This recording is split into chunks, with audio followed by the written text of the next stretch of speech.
అనుదినమన్న శ్రోతలకు మన ప్రభువును రక్షకుడై ఉన్న యేసుక్రీస్తు యొక్క సరిసాటి లేని మహా గొప్ప పరిశుద్ధమైన నామమునందు శుభములు.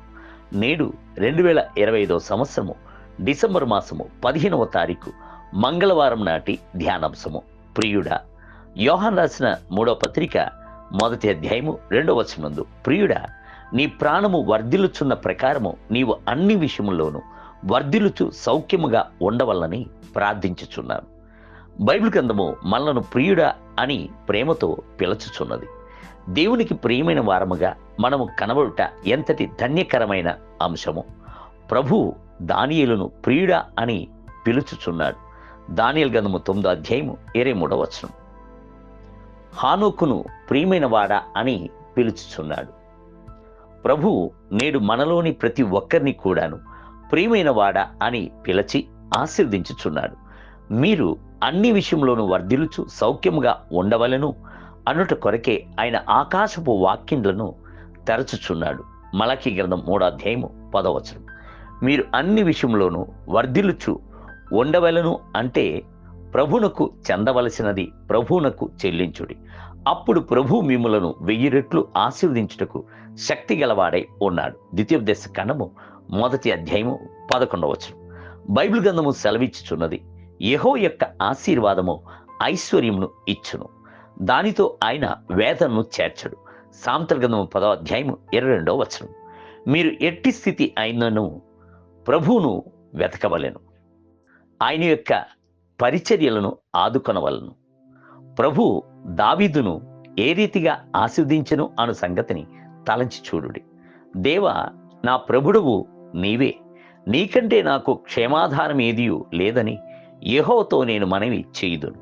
నేను ఇలాగందును, భూమి మీదనున్న భక్తులే శ్రేష్ఠులు, వారు నాకు కేవలము ఇష్టులు అని ఆయన చెప్పుటియే ఆయన అలాగున వర్ధిల్లుటకు కారణము.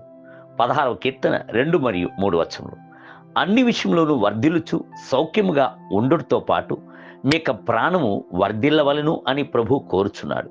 మీ యొక్క ప్రాణము వర్ధిల్లుచు ఉన్నప్పుడే మిగిలిన అన్ని అంశములలోనూ మీరు సంతోషముగా వర్ధిల్లుచు ఉండగలరు. బైబిల్ గ్రంథము సెలవిచ్చుచున్నది, ఒకడు సర్వలోకమును సంపాదించుకునేనను తన ప్రాణమును పోగొట్టుకొనుట వానికేమి ప్రయోజనము. మార్క్సు వార్త 8వ అధ్యాయము 36వ వచనం. లోక ప్రకారంగా వర్ధిల్లుట కంటేను ప్రాణములో వర్ధిల్లుట మిగుల ప్రాముఖ్యమైనదిగా ఉన్నది. ఆత్మీయ ఆశీర్వాదముతో వర్ధిల్లుట మిగుల అవశ్యమై ఉన్నది. ప్రభు నేడు మిమ్ములను పరలోక సంబంధమైన సకల ఆశీర్వాదముల చేత ఆశీర్వదించుటకు కోరుచున్నాడు.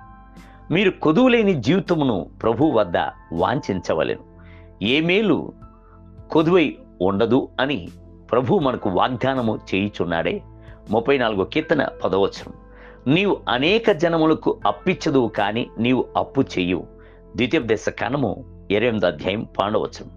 నీతిమంతుని ఇల్లు గొప్ప ధననిధి, భక్తిహీనునికి కలుగు ఓర్చుబడి శ్రమకు కారణము అని బైబిల్ గ్రంథము చెప్పుచున్నది. సామెతల గ్రంథము 15వ అధ్యాయం 6వ వచనం. దేవుని బిడ్డలారా, మీరు అన్ని విషయంలోనూ వర్ధిల్లుచు సుఖముగా ఉండుట కొరకే యేసుక్రీస్తు దాసుని రూపము ధరించెను, దరిద్రుడాయను, మరణమగునంతగా తన్ను తాను తగ్గించుకునేను. ఆయన యొక్క దారిద్ర్యం వలన మనము ధనవంతులమై ఉన్నాము. నేటి ధ్యానమునకై మీరు మన ప్రభువైన యేసుక్రీస్తు కృపను ఎరుగుదురు కదా. ఆయన ధనవంతుడై ఉండియు మీరు తన దారిద్ర్యము వలన ధనవంతులు కావాలని మీ నిమిత్తము దరిద్రుడాయను. కొరింథీయులకు రాసిన 2వ పత్రిక 8వ అధ్యాయం 9వ వచనం. నేటి వేద పఠనము ఉదయం ఆమోసు గ్రంథము 4, 5 మరియు 6 అధ్యాయములు, సాయంత్రం ప్రకటన గ్రంథము 7వ అధ్యాయం.